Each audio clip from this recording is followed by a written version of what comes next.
Hello, and welcome to the channel where today we are with Éclair TV. On va continuer en anglais, on va parler en français un petit peu. L'émission est un peu technique parce que on va parler du corps de la femme dans la peinture avec des artistes. Ernest Broller qui nous vient de la Martinique. Bonjour Ernest, ça va? Bonjour, ça va? Bien. Chantal Léa Commun. D'être avec vous. Avec plaisir. Chantal Léa Commun. Bonjour tout le monde. Tu nous viens de Saint-François? Oui. Cynthia Fibel. Bonjour. Deuxième fois ici? Deuxième fois, oui. D'accord. Alors pour moi,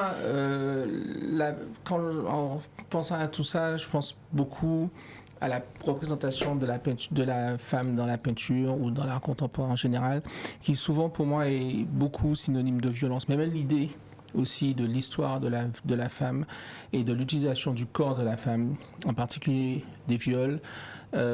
Aussi je pense au travail de Kelly Sinapamari, je pense au travail de Swagesi Rabouter l'autre jour avec un cadenas sur le sexe féminin, ou même en tant qu'enfant en Guadeloupe ou en Martinique, quand on parle de l'histoire. Moi, ce dont je me souviens, c'est cette invasion, cette attaque des Caraïbes contre les Arawaks où ils ont tué tous les hommes et ils ont gardé les femmes. Et je pense aussi aux IVG de la Réunion. Je pense à la mulâtresse Solitude. Certainement, Cynthia nous a envoyé une photo où elle se met en scène aussi. Est-ce qu'il y a une souffrance permanente dans la représentation de la femme? On peut commencer avec toi, peut-être. Une souffrance permanente dans la représentation. Alors, est-ce que c'est en tant que regardeur ou en tant que femme au quotidien? Je ne pense pas qu'il y ait une souffrance. S'il y a une souffrance, c'est à peut-être observer les vieux paradigmes qui enserrent le corps des femmes à... Non, mais je parle dans la représentation des artistes. Par exemple, quand on voit même ton travail, on voit la mulâtresse, c'est certainement pas une vision dorée, sentimentale de la femme, disons. Avec la mulâtresse, au contraire, elle empoigne une image finalement d'héroïne. Parce que finalement, enfin, quand on regarde et qu'on la remet dans son contexte qui est celui de l'esclavage, et qui est un espace de résistance aussi, oui, mais on parle beaucoup des marrons, on parle des hommes. Et donc, peut-être que ce que le questionnement sur le corps des femmes met en question, c'est aussi nos sociétés phallocrates, ou j'ai envie de dire phallocentrée ou centrique. Oui, donc c'est en opposition. Je veux dire, quand tu parles d'une société phallocrate, tu parles du fait qu'il y ait une sorte d'oppression, un manque de liberté, une vision ou en tout cas une considération qui ne soit pas au même niveau. En tout cas, tout ça me semble un peu difficile. C'est pas... alors l'oppression pour la femme. ou la soumission, tout à l'heure tu parlais je crois d'assignation, enfin cette assignation au bonheur, cette assignation à la maternité, cette assignation à incarner on va dire une forme d'idéal social. Cette assignation existe et ça je pense depuis l'Antiquité. On parle des sociétés occidentales. Après contextuellement, pour la Guadeloupe, il s'agit aussi effectivement, quand on parle de la mulâtresse Solitude, de se demander qu'est-ce qu'elle incarne. On peut voir peut-être l'œuvre que tu as faite. C'est une photo que tu as faite pendant le confinement, non? Oui, c'est une photo que j'ai faite pendant le confinement. C'est vrai que c'est une période où où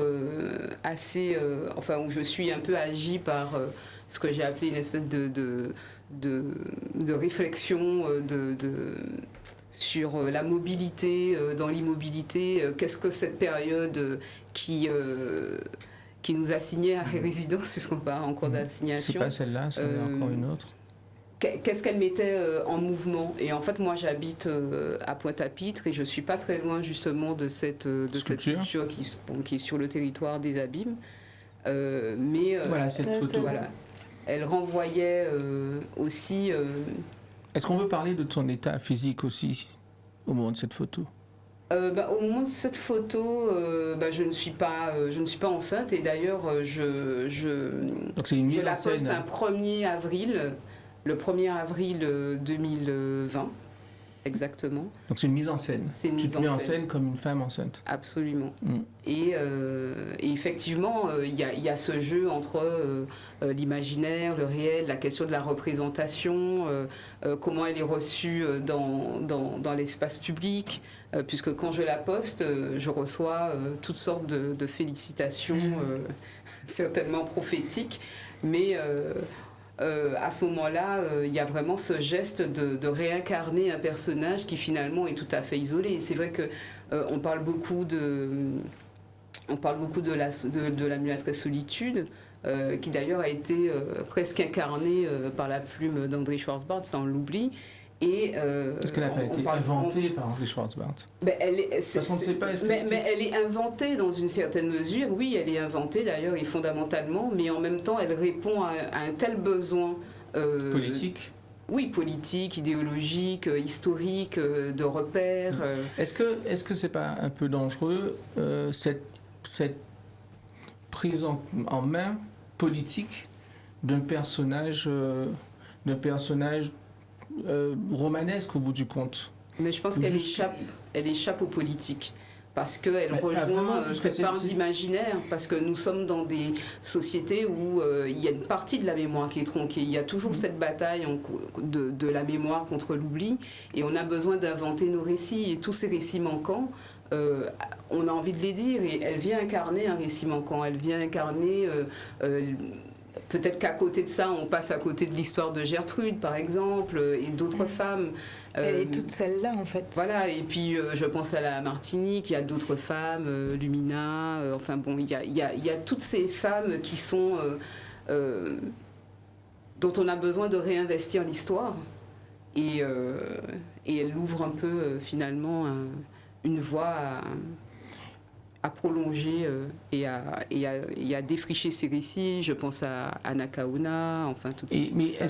est-ce que cette parce qu'au bout du compte, c'est un personnage romanesque qui, à Pointe-à-Pitre, est une sculpture, donc un peu une œuvre d'art, et finalement dont tu t'inspires pour faire cette espèce de juxtaposition qui est aussi une œuvre en soi, ensemble, qui est clairement engagée.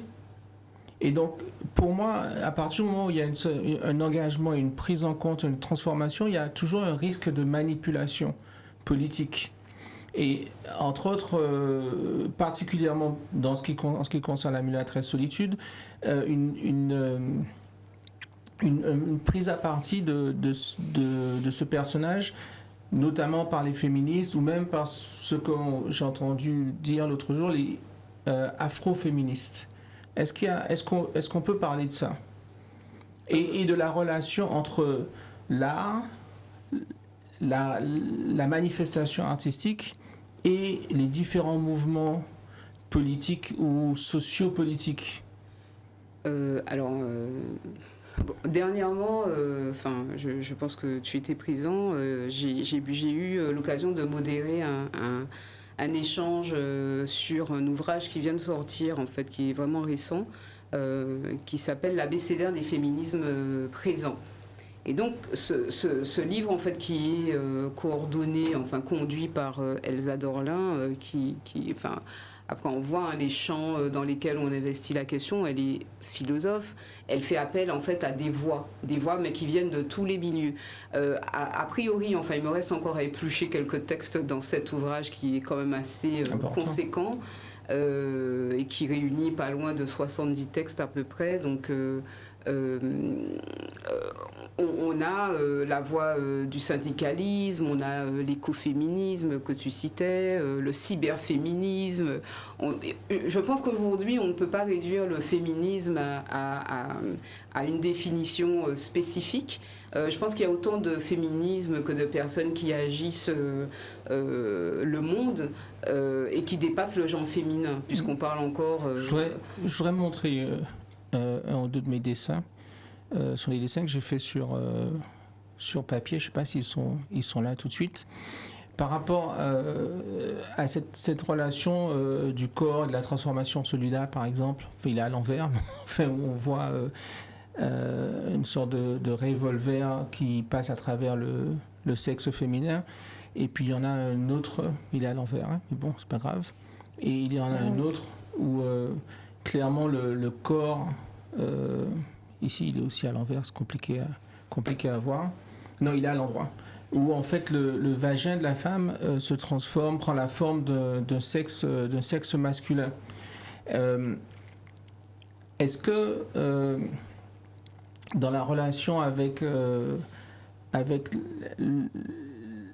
les revendications, la présence très forte de revendications dans l'art contemporain, est-ce qu'il y a une menace pour l'homme aujourd'hui, Ernest? Est-ce que tu vois ça comme ça?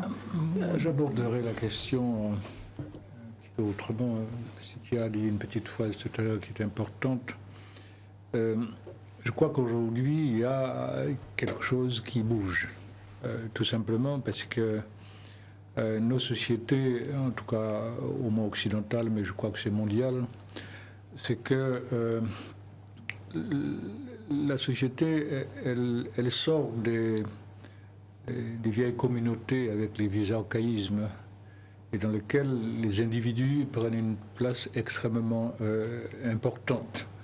Aujourd'hui, le discours n'est pas porté par une communauté, mais par des individus, par des artistes, par des écrivains, par des femmes anonymes, par des gens qui se battent pour leur liberté.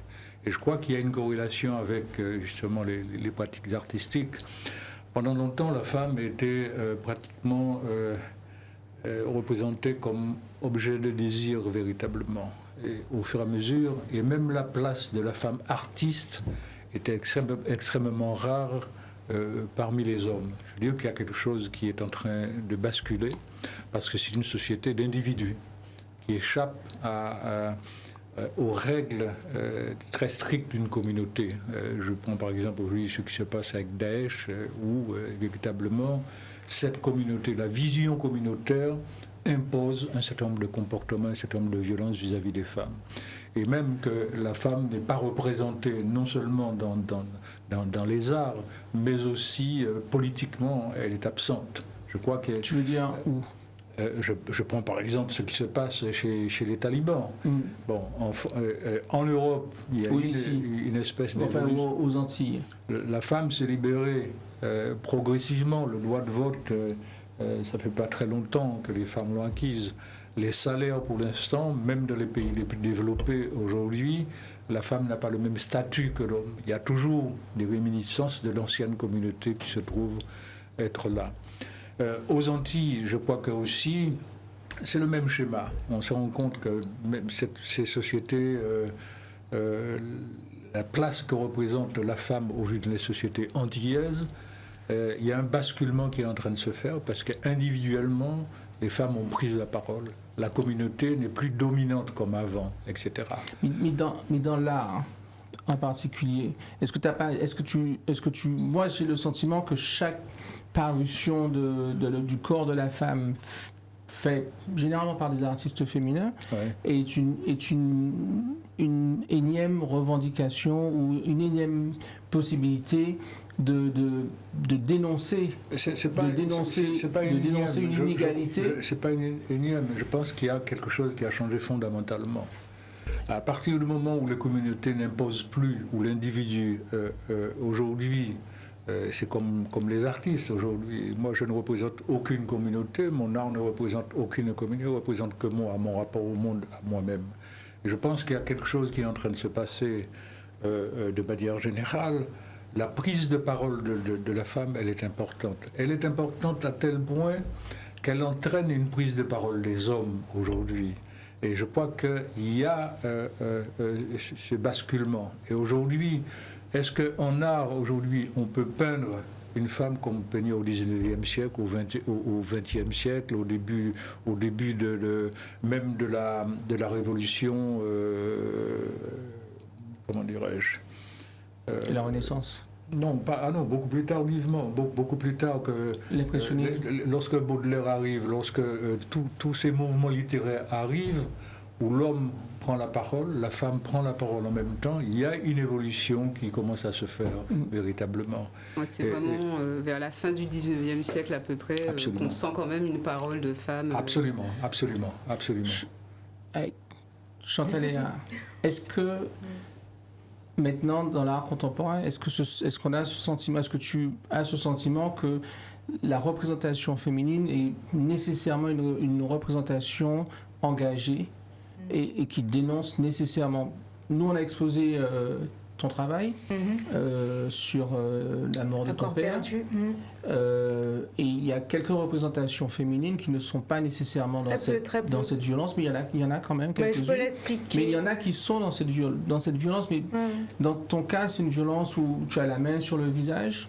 Mais il y a les autres choses que j'ai vues de toi, notamment sur la maternité, où tu mets en cause le chlordécone.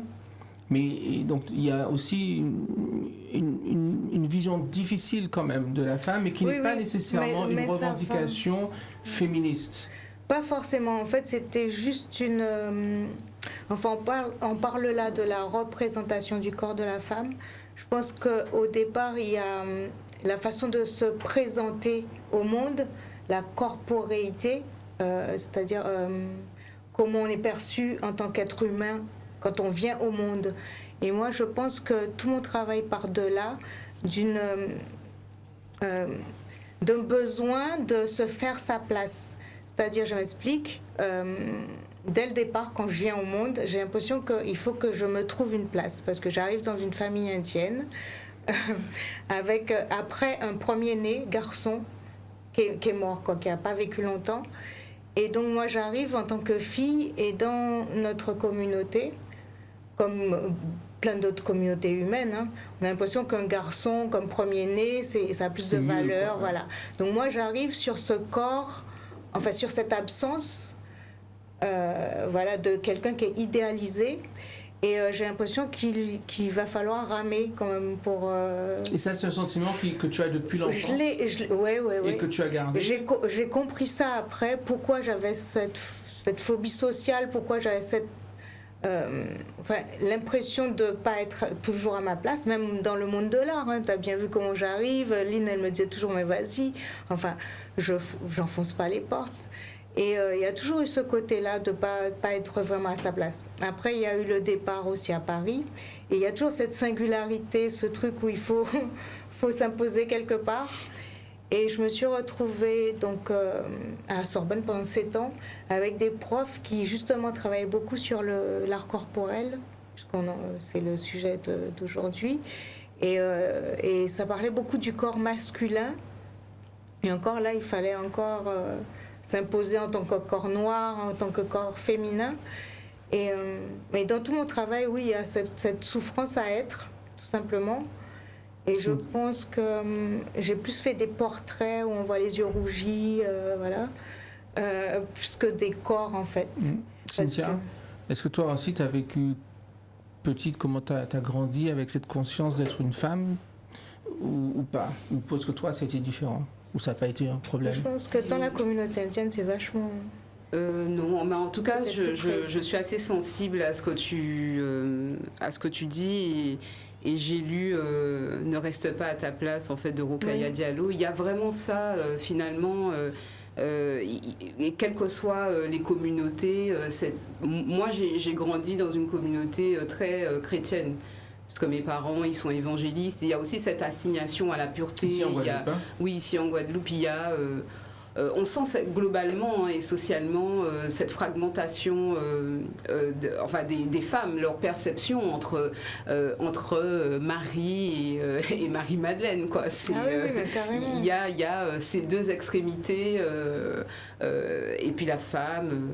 Et d'ailleurs, je n'aime pas dire la femme parce que j'ai toujours le sentiment qu'on la réduit à une chose et donc moi j'aime bien justement dire les femmes et je grandis donc dans ce contexte-là mais tout en ayant toujours une conscience assez ouverte, mais je pense que ça dépend du bassin dans lequel on est.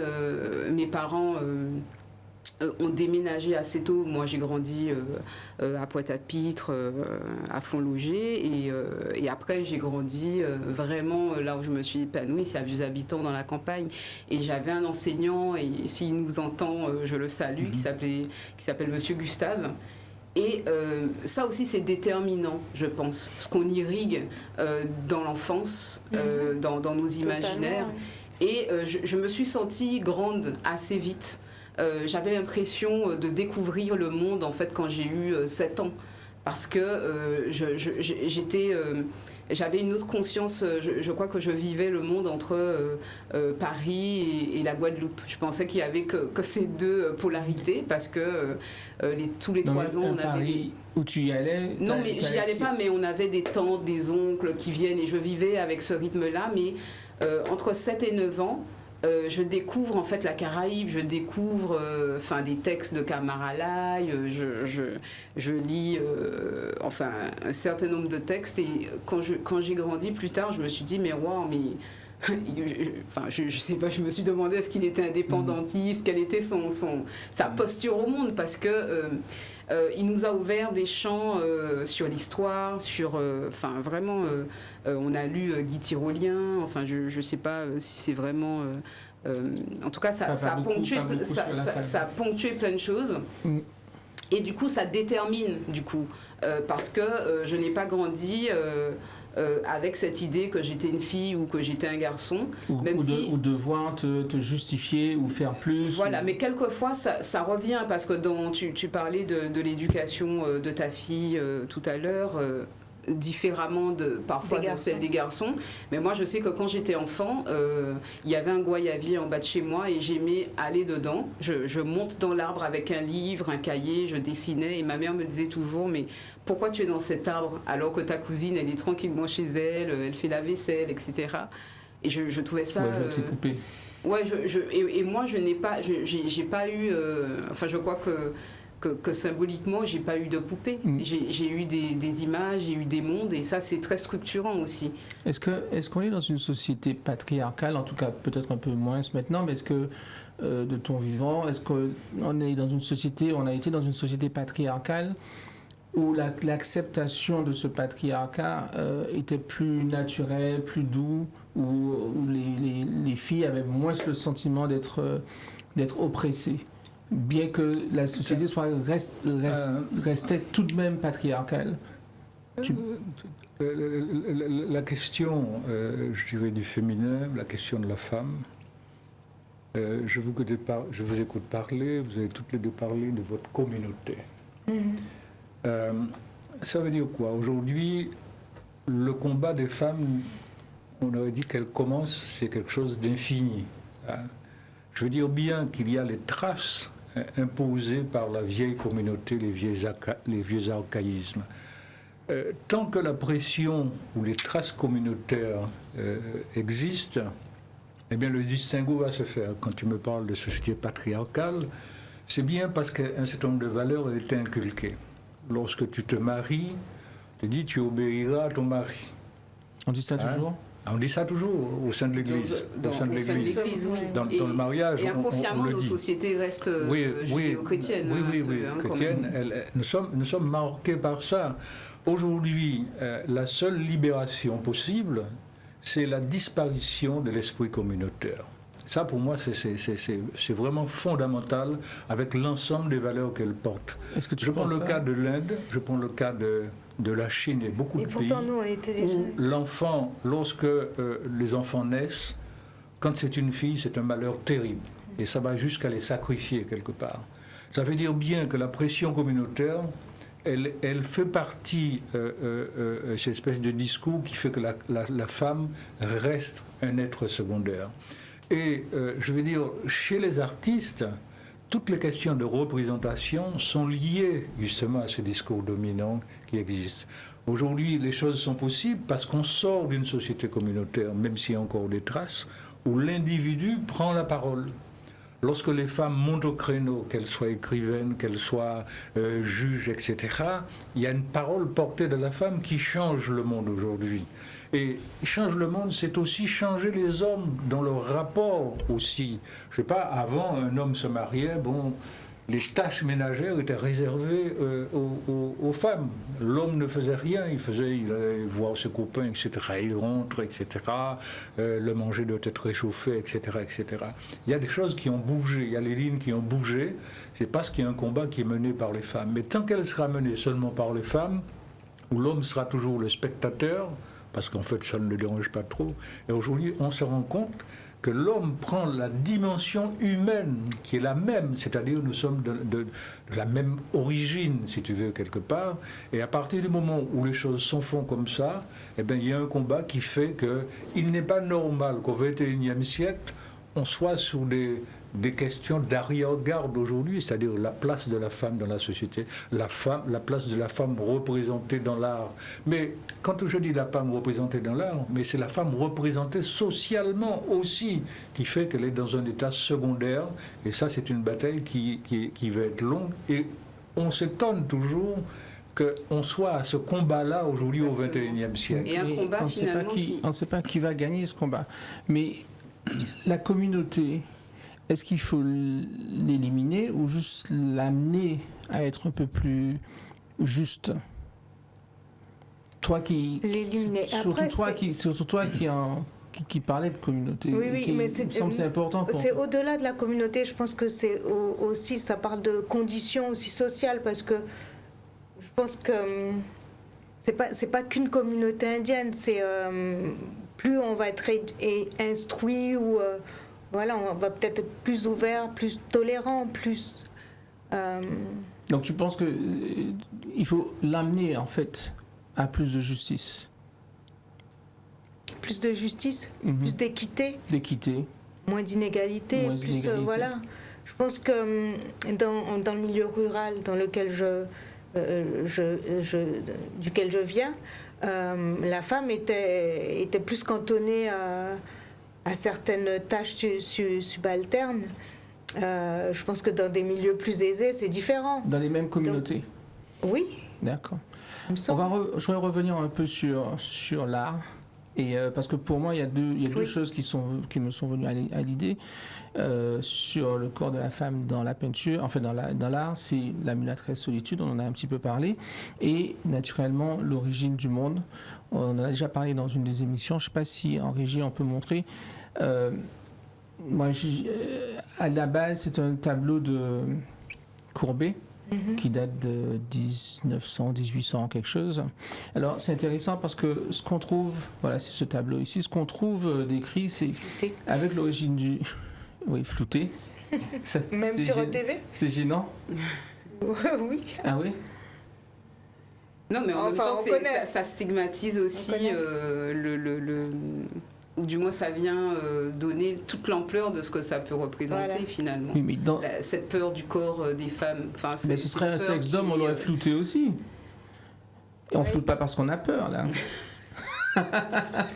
Donc, en tout cas, le musée d'Orsay dit Courbet, avec l'origine du monde, s'autorise une audace et une franchise qui donne au tableau son pouvoir de fascination. La description quasi anatomique d'un sexe féminin n'est atténuée par aucun artifice historique ou littéraire, grâce à la grande virtuosité de Courbet, au raffinement d'une gamme colorée ambrée. L'origine du monde échappe cependant au statut d'image pornographique. Oui, je sais pas, je sais pas pourquoi tu as choisi l'origine du monde, mais l'origine du monde, quel est le vrai discours, quelle est la vraie idée de Courbet quand il fait ça? On va y revenir. Non. Parce qu'on va venir à toi, puisque toi aussi tu as fait une série d'origine du monde, oui, non? Ouais. Donc on y vient. On ne pose pas la même question. Mais justement, on y vient. Je voudrais aussi montrer le travail de Michaeline Thomas, qui est une artiste noire américaine de notre génération, très importante. Ici, le corps est noir. Donc c'est une représentation. C'est une représentation d'un corps noir. En plus de ça, naturellement, les poils, bon, parce qu'il faut appeler les choses par leurs mots, les poils ça ne se voit pas peut-être bien sur l'écran, mais les poils sont représentés par des brillants. Donc c'est brillant et il y a aussi une sorte de texture, ce qui rappelle un peu le cheveu afro quoi. Donc ça, c'est Michaeline Thomas. On a aussi celle de Soagessi Raboter, qui est une artiste d'ici qu'on a vue la semaine dernière. Alors là, elle est un petit peu de loin parce qu'en fait, elle a fait ce tableau et en fait, elle pose sur son compte Instagram face à ce tableau et dans son tableau, elle met un cadenas au sexe féminin. Alors, on n'a pas pu montrer ça complètement. Ce qui nous amène à une autre artiste qui s'appelle Deborah Robertis, qui elle, du coup, va personnellement s'assied dos au fameux tableau de Courbet, voilà, ici. Elle s'assied dos au tableau et elle écarte les jambes. Elle a une robe dorée qui rappelle le cadre doré du tableau. C'est au Louvre, c'est en pleine heure d'ouverture, donc le public est là. Et tout le monde voit l'artiste poser ainsi. Et surtout, ce qu'il faut rappeler, c'est que c'est pas orchestré. Elle prend l'espace. Ça a du sens aussi. C'est orchestré parce qu'elle a prévu de le faire. Oui, mais c'est pas orchestré par le Louvre. C'est pas orchestré par l'institution. Elle pose un acte. Non, elle l'a pas laissé faire. Elle a fait. Et après, elle s'est fait raccompagner, disons. Elle se saisit d'un espace public. Ce qui nous emmène à l'œuvre d'Ernest, qui est une série de dessins. C'est une série de dessins. Et donc, du coup, moi, ce que je remarque quand même, c'est que tu donnes le titre de ces dessins, tu donnes le même titre, mais dans toutes les œuvres qu'on a vues jusqu'à présent, il y a une concentration sur vraiment le sexe féminin, qui est sans tête, presque sans sein, presque sans corps, puisque finalement, il y a une sorte de gros plan qui fait qu'on oublie le corps réellement, puisqu'il est vu d'en bas, il est dans une sorte de perspective qui l'annule presque. Mais ici, toi, non seulement il y a une autre chose qui m'a paru intéressante, c'est que autant Michaeline que Soagessi, que Courbet font une œuvre. Toi, tu en fais combien? Ces dessins, il y en a combien? Je sais pas, 200. 200 avec le même titre. Oui. Et là, tu mets le corps complet. Oui. La plupart du temps, il y a une tête. Parfois, il n'y en a pas. Pardon? Oui. Et même quand il y en a, la tête, parfois, elle-même est remise en cause. Oui. Qu'est-ce qui se passe là? La première des choses, je voudrais dire que concernant Déborah, c'est pas... Déborah de Robertis, celle qui a fait la performance. Oui. Cette performance est une critique très violente de l'œuvre de Courbet. Elle va affronter, je dirais, un ordre établi qui montre cette œuvre qui a fait scandale à un moment parce que le nu n'était pas encore représenté avec le sexe comme ça, mais qui est dans la même continuité de ce qui avait été toujours fait avant. Et là, c'est une critique vraiment radicale, c'est-à-dire qu'elle prend la liberté, elle vient bousiller l'ordre établi et elle va se montrer nue. Et ça, c'est une chose extraordinaire. Et elle fait un scandale aussi sur le scandale, mais qui dénonce justement cette vision féminine qu'avaient les gens avant véritablement. Moi, quand je vais commencer là, et d'ailleurs, ma question s'inscrit dans le vivant passage dans le féminin. Et donc, je me pose une autre... C'est pas la même série, quand même. C'est pas la même chose. Il y a combien de temps entre les deux? Pardon? Entre... Non, mais ça, c'est une continuité, parce que les grands dessins ici oculaires, justement... Non, mais l'expo Passage par le féminin, c'est avant ou après ces dessins-là? C'est après. C'est après. Donc tu fais ces dessins avant. Avant. C'est donc ça. Tu fais une centaine d'œuvres sur l'origine du monde. L'origine du monde. Tu peux pas ignorer Courbet. Oui, mais certainement, il y a derrière ça une critique. Voilà. Justement. Et un an plus tard, tu fais cette exposition. Peut-être on peut montrer des photos. Ah, voilà, on a une ici. Qui était la continuité de la pensée. Qui est la continuité de ma pensée. Mais où là, en fait... Là, ça ne se voit pas. Peut-être qu'on peut avoir une vue de l'exposition où ces grands ovales rappellent un peu. C'est les grands miroirs. C'est le miroir C'est une façon de voir les choses. C'est une façon de voir les choses. Une autre façon de voir les choses. Mais c'est une ouverture, c'est tout ce que tu veux, c'est la même chose. Moi, la question que je pose... On va revenir dessus parce que je ne pense pas que ce soit la même chose. Je ne veux pas qu'on s'y trompe. Il y a pour moi... toute ma réflexion était sur la mort, sur le vivant. Et l'origine du monde, pour moi, me permet de réfléchir d'où venons-nous. Et donc, je dis dans le texte, il y a un texte, hein, je vais te l'envoyer un de ces jours, j'ai commis un texte, et qui dit, je dis la chose suivante. Lorsque le monde existe, les planètes existent, voilà qu'existent immensément d'infiniment petits, qui n'ont pas de destin. Et par magie, ces petits éléments vont se démerder, vont se rassembler, et c'est là que part l'origine du vivant. Et c'est là que partent les espèces. Et que pour que les espèces existent... Tu parles des spermatozoïdes ? Pardon ? Les petits éléments qui se rassemblent comme ça. Les particules. Oui, mais je veux dire, on est dans le poétique. Oui. L'ensemble des infiniment petits qui n'ont pas de destin vont finir par donner des espèces.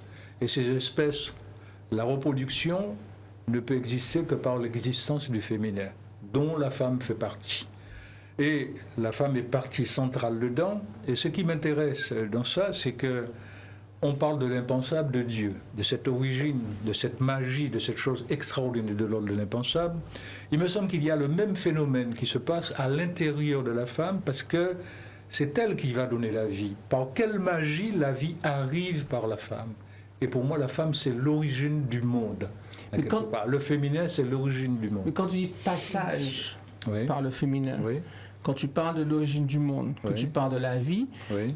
Moi, j'ai le sentiment que le passage obligé, c'est celui du vagin. Oui, mais le vagin n'est pas considéré comme un vagin, comme objet de désir.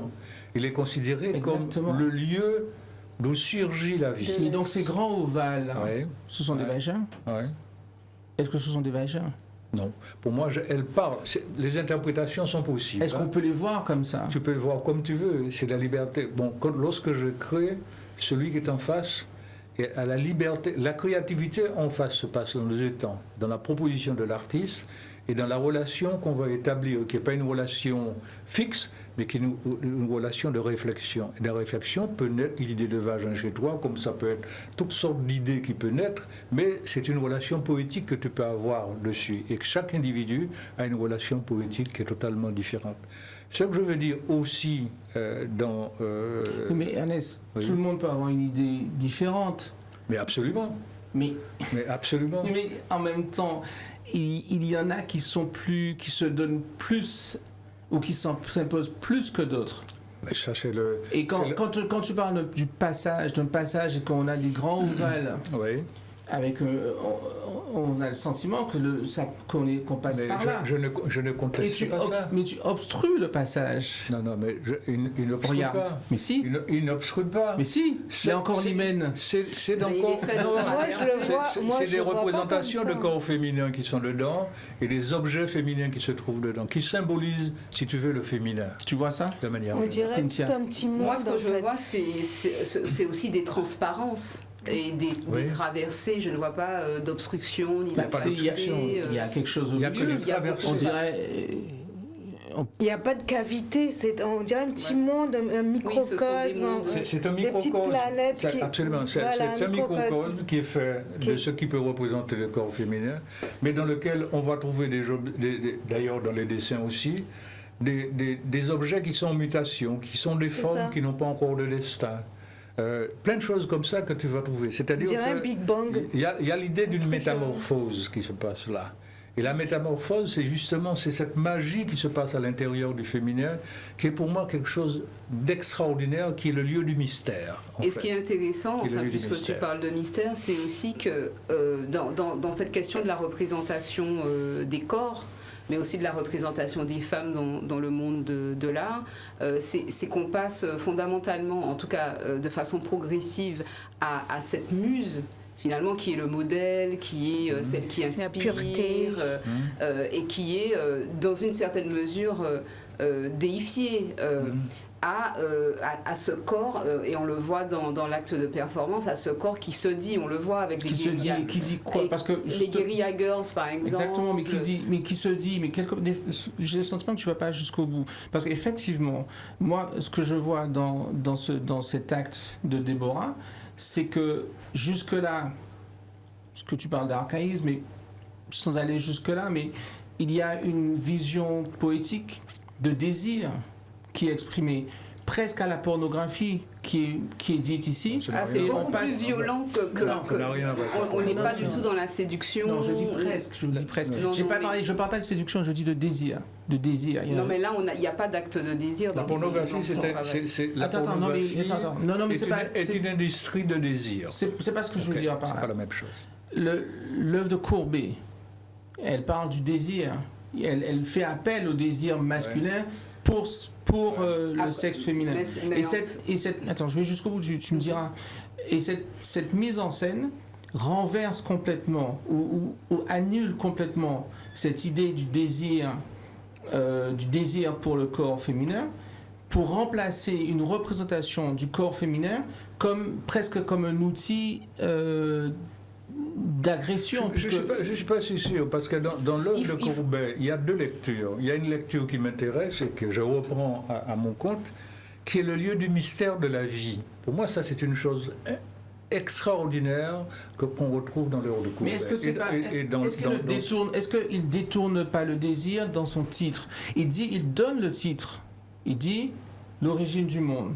Mais quelque part, et c'est ce qui fait que l'œuvre reste dans cette limite, qu'elle ne tombe pas dans la pornographie, parce qu'il y a le titre qui parle de l'origine du monde, mais il y a clairement la représentation qui va susciter le désir, n'est-ce pas? Moi, j'ai une lecture. Mais le désir n'est pas absent. La preuve, quand je dis le vivant passage par le féminin, et dans l'autre texte que je dis, il y a deux désirs qui me semblent importants. Et c'est là où la question du mystère et comment on est conçu, c'est une chose extraordinaire, qu'on ne peut pas comprendre ce mystère-là. La conception. Si nous faisons, et toutes les espèces se reproduisent, et chez toutes les espèces, la question du désir existe. Mais le désir se confond avec le désir de la vie. Et quand je dis que les infiniment petits vont se rencontrer pour donner justement des espèces, c'est parce que le désir de la vie est tellement fort que finalement des espèces vont naître. Et il y a justement une rencontre entre le désir, et nous sommes faits pour ça, pour que le désir nous permette de nous reproduire. Et d'ailleurs, quand on a un vieux couple, etc., ou qu'on devient vieux, faire l'amour devient presque une corvée. C'est-à-dire que le désir a disparu. Et le désir disparaît parce que nous ne pouvons plus enfanter. Nous ne pouvons plus. Tu parles naturellement, tu parles du corps humain. Le désir va tellement loin. Chez certaines espèces, certaines fleurs, on se rend compte qu'elles vont prendre des couleurs, elles vont s'épanouir pour que des oiseaux viennent les butiner par les couleurs qu'elles vont offrir ou par les odeurs, pour transporter justement le pollen ailleurs. Et ça, c'est une question de désir qui est extrêmement importante. Et les deux désirs se rejoignent quelque part. Chantalia, est-ce que le désir est présent dans ton travail? Le désir? Oui. Et est-ce que la relation du désir masculin ou du désir féminin, est-ce que c'est quelque chose qui est équilibré? Est-ce que tu as le sentiment que c'est équilibré? Non, je ne pense pas que le désir soit présent dans mon travail. Justement... Mais certainement la maternité. Oui. Mais la vie est présente. Oui, la vie. Il ne peut pas avoir de vie sans désir. Et sans désir physique, sans désir amoureux. Ce sont deux désirs qui se rejoignent quelque part. Après, les hommes en ont fait quelque chose de l'ordre du plaisir. Mais heureusement qu'il y a du plaisir parce que peut-être qu'on ne se serait pas reproduit. Dans le désir, il y a une multitude aussi de densité, j'ai envie de dire, et d'arrière-pays. Il y a le désir de la création, le désir du geste, le désir Mais c'est lui qui guide. Non, mais on parle clairement du désir entre hommes et femmes. Hein. Oui, non, et particulièrement du désir masculin. Sortir le désir de cette acception aussi parce que il est beaucoup plus pluriel. Si on prend le règne animal, on s'extrait du règne animal. La reproductibilité est assumé seulement parce qu'il y a du désir des autres espèces. Ils ne collent pas, ils n'ont pas envie de faire du brin, ils n'ont pas envie de faire de plein de conneries comme ça. Eh bien, s'il n'y avait pas ce désir-là qui existait chez toutes les espèces, la reproductibilité ne serait pas assumée. Par contre, en faire du désir l'objet de la vie, ça c'est une autre chose. Mais je veux dire que la question du désir est liée à la question de la pérennité des espèces, est liée à celle de la vie. Et donc à partir du moment où moi je travaille sur la question de la vie, sur le mystère de la vie, je ne peux pas exclure le désir. Parce que ce que je veux démontrer à travers ma réflexion, ces deux désirs se confondent. Et j'essaie de comprendre, si tu veux, on n'arrive pas à comprendre ça, on n'arrive pas à percer le mystère qui nous a fait comme ça, mais en tout cas les choses sont bien faites pour que le désir corresponde au désir de la reproductibilité des espèces. Dans ton travail, tu dis que tu n'as jamais peint vraiment un corps masculin. Donc tu peins que des femmes. J'ai toujours peint des femmes. Dans la mythologie de la Lune, oui. Tu peins des femmes qui n'ont pas de tête. Oui, mais même d'un fromager. La première pièce que je vais faire d'un fromager, c'est la Lune et le Soleil qui rencontrent pour enfanter la Terre. Donc il y a déjà cette idée qui est là. Et le féminin vient de mon travail. Pourquoi? Parce que je suis né à la campagne et j'ai vu les conditions de vie des femmes. J'ai vu les conditions de vie de ma propre mère. Et donc à partir de ça, c'est une espèce, presque une espèce d'hommage quelque part.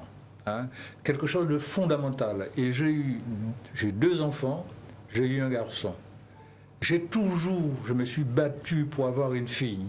Mes 2 enfants ont eu des enfants. Mon fils a eu 2 garçons, avec 10 ans de différence. Je les ai titillés en permanence pour avoir une fille. Il y a eu un garçon. Je l'aime, je l'adore, il est extraordinaire. Ma fille a eu un garçon et je lui ai pris la tête. Je veux d'une fille avant de mourir. C'est quelque chose qui est inscrit en moi. Une petite fille, j'ai une petite fille. Et là, je suis comblé. Mais avec Fromager, la mythologie de la Lune, ouais. Même dans les radiographies. La série blanche, la série blanche. Tout le féminin. Maintenant, les dessins en profusion. Ouais, donc tu as une profusion de représentations féminines. Ouais. Comment ça se passe dans ta vie d'homme, du coup? Est-ce qu'il y a une obsession Il n'y a rien d'obsessionnel. On a l'impression. Moi j'assume. Comment? J'assume une posture. Quand je fais tout ce travail sur le féminin, ce n'est pas quelque chose de fondamentalement esthétique. À ma manière, je participe justement à la vraie place de la femme dans le monde d'aujourd'hui. Je cherche à abattre tout ce qui est de l'ordre de la communauté, tous les vieux archaïsmes qui permettent de considérer la femme comme quelque chose de secondaire, comme un être qu'on peut utiliser à sa guise quelque part. Et ça, pour moi, c'est fondamental.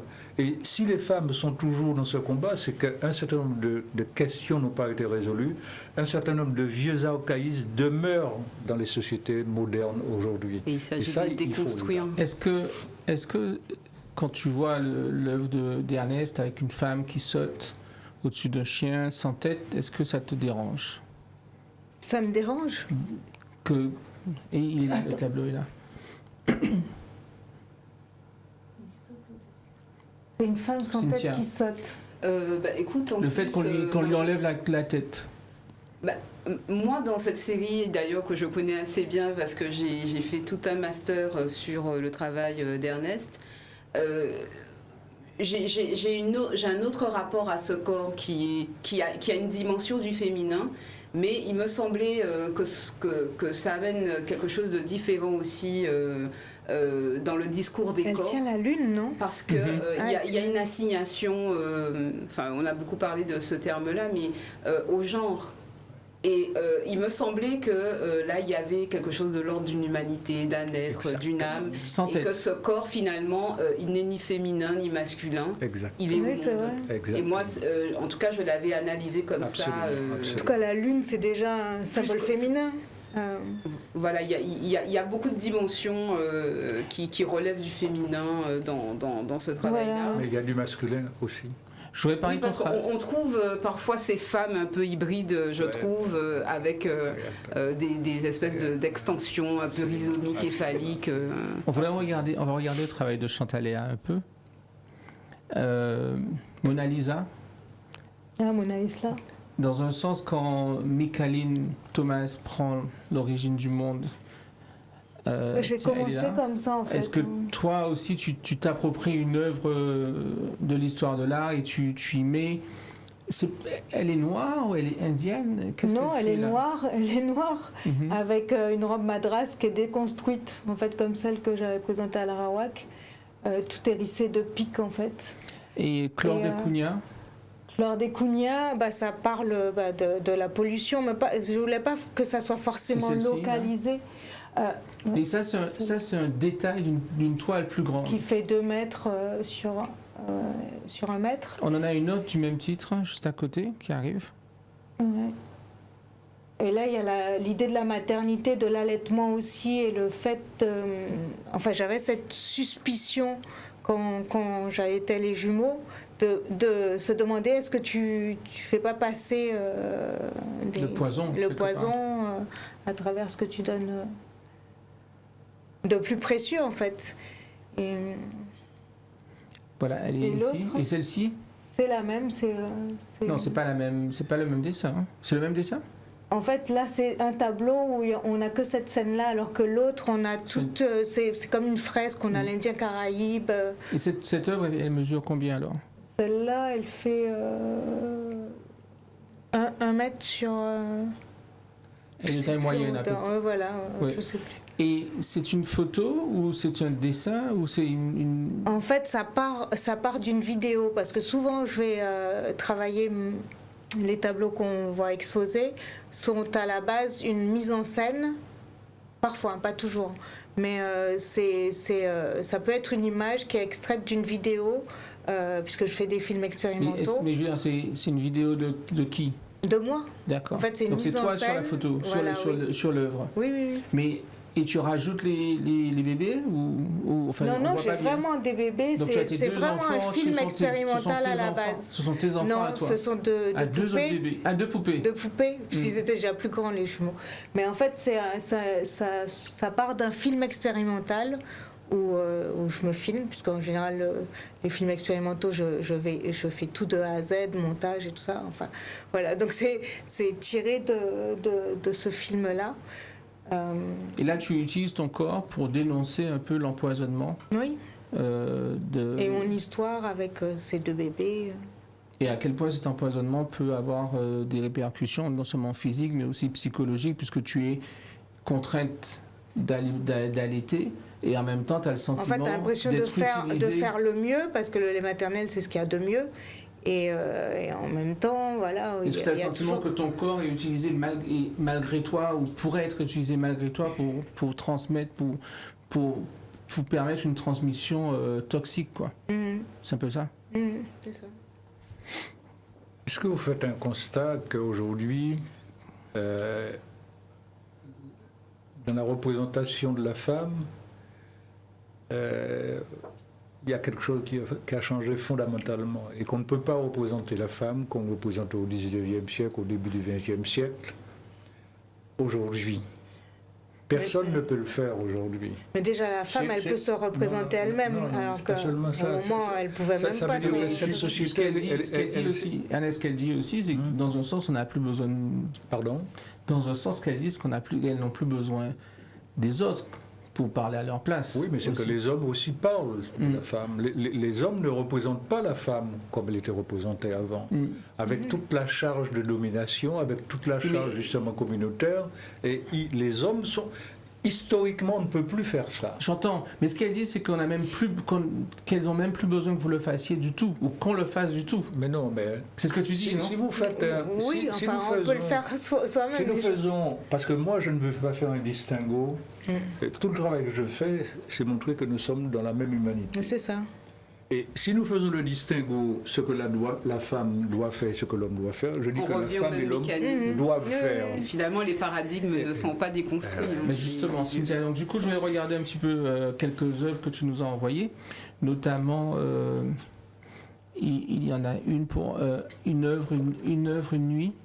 Ah, une nuit, une œuvre. Oui, où j'ai le sentiment, l'œuvre va certainement arriver, j'ai le sentiment que sur cette œuvre, le corps de la femme, elle est vidé un peu. Bah, en Tu fait, vois, c'est-à-dire si, qu'elle si tu il y a- parles de... il oui, reste, il reste son enveloppe. Alors, cette pièce, enfin, ce travail existe de deux manières. C'est-à-dire que la première photographie, c'était un autoportrait, enfin, ça remonte à plus de 20 ans. Et cet autoportrait, c'était avec un appareil argentique. Et j'étais encore à l'école d'art d'ailleurs, c'était ma dernière année. C'est cette œuvre ici, là. Oui, alors cette œuvre-là, c'est c'est celle-là. différent parce que là, c'est une collaboration avec David Gums. Mais c'est toi, là. Oui. Ok. Et l'œuvre ici, c'est une œuvre numérique, c'est une vidéo, c'est une photo. Alors, c'est une capture d'une vidéo. Alors, j'explique l'histoire de cette photographie. Donc, c'est une photographie en noir et blanc au départ. Là, c'est pas perceptible, mais dans la révélation du film, il y avait eu des pets. Et j'avais cette posture un peu courbée. Et on avait l'impression d'un corps mort. C'est ça. Et donc, dans la première réinterprétation de cette image, je ne sais pas si je l'ai envoyée, mais je la mets en opposition avec ces Strange Fruits, et les Strange Fruits. Et en fait, désolée si je ne... La chanson Strange Fruits. Oh, Strange Fruit. C'est la photo de Nina Simone. C'est Nina Simone. Voilà, on renvoie à ces corps suspendus, etc. Non, pas suspendus, c'est dans des corps qui sont pendus aux arbres. Oui. Et à l'époque de l'esclavage, qui sont maintenus pendus, même quand ils sont morts. Absolument. Et l'idée, c'est de se dire, tiens, on a l'impression que c'est l'arbre qui apporte un fruit bizarre. Justement, et c'est une suspension qui est une suspension meurtrière, quoi. Et donc, c'est la première manipulation que je fais avec cette image. Et à un moment donné, je vais me questionner parce que j'ai aussi dans mon travail ce questionnement d'épuisement, de déclinaison. Et je me dis, mais est-ce que cette photo pouvait échapper à ce qu'elle est? Et est-ce qu'il y aurait une dimension poétique? Et donc, effectivement, la première fois que je lance le programme Une nuit neuve, c'est dans mon atelier à Pantin à l'époque, dans le ventre de la baleine. Et je l'envoie à David Gums parce que c'est le premier artiste invité. Et lui, il va transformer ce corps en un corps parce que là, c'est juste une capture qui va fleurir. Et le corps ne fait que s'engendrer à l'infini dans la vidéo. Et on a une autre image où tu es en scène avec, au fond, une photo de la déesse Autantote, c'est ça? De profil, où il y a, je ne sais pas si on la voit bien, au fond, donc tu as cette je ne sais plus comment on l'appelle. Oui, la Vénus. La Vénus Autantote, voilà. Où on a le sentiment que tu la mets là, un peu comme une dénonciation de l'utilisation du corps de la femme, mais en même temps, on peut pas s'empêcher de se poser la question, encore une fois, de la réalité des fesses de la femme comme objet de désir. Comment est-ce que ces deux réalités peuvent exister? Ces deux réalités existent parce qu'on les a construites. Comme on a expliqué, ce sont des mécanismes et les déconstruire aujourd'hui, c'est repenser le monde, non pas du point de vue justement du genre, mais des humanités, comme disait Ernest. Et dans ce travail-là, oui, il y a un regard qui est posé sur le corps, interrogé, réinterrogé. Pas seulement sur le corps, parce que là, tu choisis de la mettre de profil. Donc il y a... Mais en fait, ce corps, il existe dans sa matérialité. De profil, c'est venir redire qu'est-ce qu'on indexe. Au final. Oui, c'est ça, exactement. Mais c'est ton choix, c'est toi qui le mets là. Évidemment, c'est un choix. Mais c'est un choix qui remet en lumière aussi ce corps-objet. Ouais. Tu peux regarder une autre œuvre de toi, peut-être? La Vierge Marie et l'enfant. On revient à ces rapports un peu antithétiques de ce qu'on attend des femmes, de cette idée aussi de ne pas rester à sa place. Il y a aussi ce corps qui finalement est un corps qui est fécond, mais en tout cas ce travail-là parle un peu d'une histoire personnelle, mais je pense que Quelle histoire? l'intime, On peut en parler ou pas? les questions de l'intime renvoient fondamentalement à des questions collectives. Hein. Donc, parler de l'enfantement, parler de l'engendrement. Tout part de là, en fait. On a parlé de l'engendrement du monde. Et moi, en fait, dans toute cette série, d'ailleurs, il y a toute une série avec des aiguilles, des pansements, des corps, des crucifixions, de crucifixions, etc. Le corps est assez... en fait, je pense que c'est une série qui n'était pas visible, enfin que je n'ai pas publiée, mais qui a commencé en 2019. Parce que, en fait, d'ailleurs, il y a, enfin, ce sera long d'en parler, mais je voudrais renvoyer ceux qui nous regardent à un podcast, en fait, Vénus s'épilait-elle la chatte. Il y a toute une série, et je trouve que le titre est tout aussi bouleversant et violent que les propos. Le corps des femmes dans l'histoire de l'art, en tout cas occidental, est très peu visité du point de vue de la maternité. On voit très bien que... non, on ne peut pas dire ça. La femme et l'enfant, c'est oui, la femme et l'enfant, classique. mais la femme et l'enfant, mais dis-moi combien d'œuvres tu verras avec la femme qui porte le ventre. Mais ça, c'est pas la maternité, c'est la grossesse. Oui, mais en tout cas, tous les processus qui vont mener à cette gestation. Mais c'est pas la maternité. Donc, mais ici, où tu te mets en scène à la place du Christ, en fait, que tu reprends dans la Vierge Marie, c'est toi parce qu'on voit pas bien en fait. En fait, c'est une mise en scène aussi de toi. En fait, l'image est faite de couches et de sous-couches. En fait, elle est il y a beaucoup d'emmêlements, il y a beaucoup de strates, il y a beaucoup de peau et de textures. Donc dans l'image précédente, il y a effectivement en filigrane mes yeux et une partie du visage. Et dans celle-là, il y a évidemment, moi on reconnaît, et puis ce corps qui se disloque et qui fond sous les gouttes. Et d'ailleurs, ces gouttes-là, c'était des vraies gouttes parce que c'était un matin où je partais à l'hôpital, et en fait, on doit se laver avec de la bétadine. Donc, en fait, j'avais ce corps comme ça qui m'est apparu sanglant. Voilà. On a le sentiment que tu dis des choses dans les œuvres que tu dis pas vraiment ici. Mais je ne suis pas fondamentalement obligée de les dire. Non, mais je ne pas dit que tu es obligé, mais c'est ce que je demande. La pudeur s'arrête à la photo ou comment ça se passe? Non, il n'y a pas de pudeur en fait. Hein. Non, mais je peux dire que des fois, à travers une expérience individuelle, enfin moi... par exemple, au début, enfin du mois d'octobre. C'est vague une expérience individuelle. Oui, mais il ne faut pas oublier que l'œuvre. L'œuvre dépasse, c'est une expression. Il y a un indicible, il y a des choses qu'on ne peut pas expliquer, que le mot ne peut pas dire. C'est seulement l'œuvre qui, lorsqu'elle est soumise à interprétation, que l'on va ressentir. Mais nous, ce qui nous intéresse. On ne peut pas traduire par le mot tout ce que dit l'œuvre. Naturellement, mais nous, ce qui nous intéresse, c'est d'où ça vient. Après, ce qu'on en fait, chacun en fera ce qu'il pourra. Mais moi, ce que m'intéresse, c'est d'où ça vient.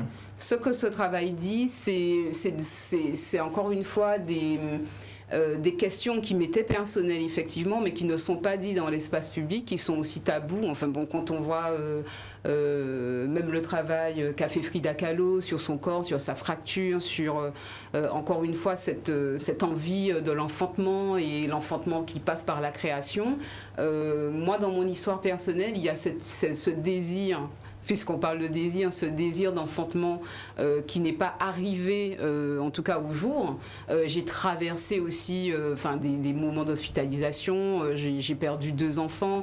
Tout ça, en fait, ce sont des histoires qui sont personnelles.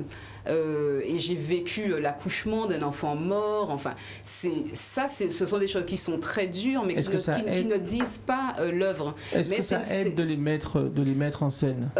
Non, parce qu'il n'y a pas une dimension thérapeutique, par exemple, dans mon travail. C'est plutôt comment on analyse, à partir d'une situation personnelle, un certain nombre de questionnements qui n'apparaissent pas.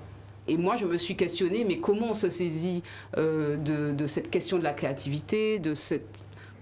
c'est un mot qui est un peu leitmotiv aujourd'hui dans ma bouche, mais et tu le répétais, cette assignation à l'enfantement, à la maternité, est-ce que le corps est fondamentalement féminin et est-ce que le corps est fondamentalement maternel? Enfin, la question de la maternité, c'est encore autre chose. Les femmes ne sont pas fondamentalement maternelles, elles ne sont pas fondamentalement tendres, elles peuvent être violentes, elles peuvent être dans la force, dans la tendresse. Enfin, tout ça, ce sont des choses qui habitent l'œuvre.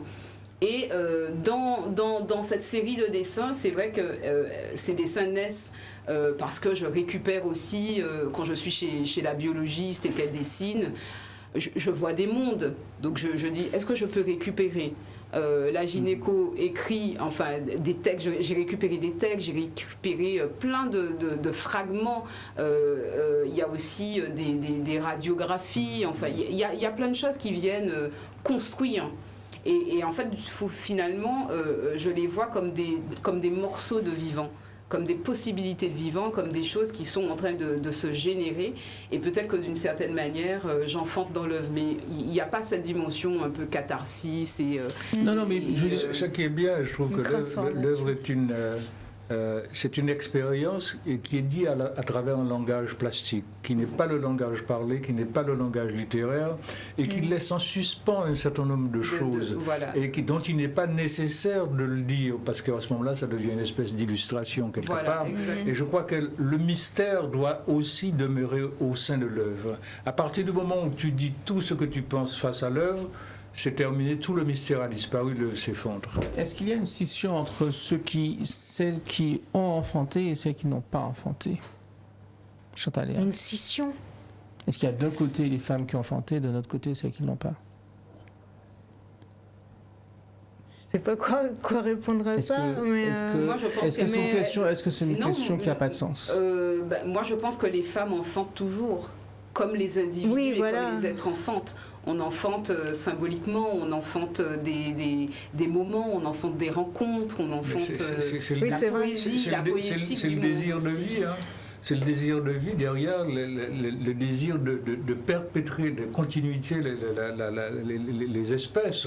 Alors, chez les animaux, c'est un réflexe, c'est inscrit dans leur gène véritablement de l'avoir. Chez nous, c'est un acte de conscience. Donc, tu peux rencontrer des femmes qui ont envie d'enfanter parce que c'est tout à fait naturel et qui, pour d'autres, pour des raisons, pour certains des goûts, des raisons économiques, vont refuser d'enfanter. Mais ça peut passer par la création d'autres choses aussi. On n'est pas obligé de s'accomplir parce qu'on est femme que dans la maternité. On n'est pas obligé de passer par là non plus pour être accompli totalement. Absolument. Ou pour créer.